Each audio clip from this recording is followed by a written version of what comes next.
খারাপ বন্ধু বিষধর সাপের মতো। বিষধর সাপের ছোবলে দেহের মৃত্যু হয়, আর খারাপ বন্ধুর প্রভাবে রুহের মৃত্যু হয়। কথাটা খেয়াল করবে। আমরা যারা বন্ধু নির্ধারণ করতে ভুল করি, তারা এটা অনেক মারাত্মক বড় একটা ভুল। এই জন্য বন্ধু নির্ধারণ করার ক্ষেত্রে খুব সাবধানতা অবলম্বন করতে হবে। কারণ আপনি যাকে বন্ধু অবলম্বন করতেছেন, সে বন্ধু যদি আপনার সুবন্ধু না হয়, ভালো বন্ধু না হয়, তাহলে আপনার বেঁচে থাকার আশাটাও সে হারিয়ে ফেলবে। কারণ আমি আমার এই জীবনে, আমার এই লাইফে আমি কখনো একটা ভালো বন্ধু খুঁজে পাইনি।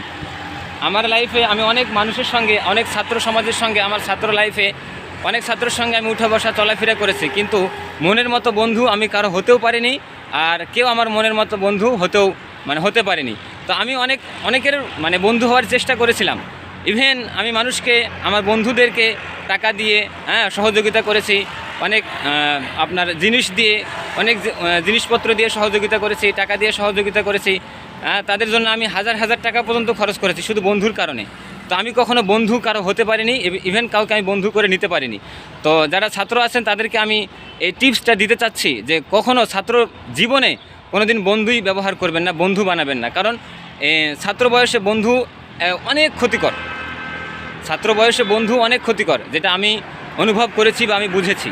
এই জন্য যারা ছাত্র আছেন তাদের প্রতি আমার একটা বিনীত অনুরোধ থাকবে যে ছাত্র বয়সে খুব বেশি বন্ধু না, সীমিত আকারে, অথবা সীমিত আকারেও না, একাকিত্ব জীবনযাপন করুন, একাকিত্বভাবে লেখাপড়া করে যান।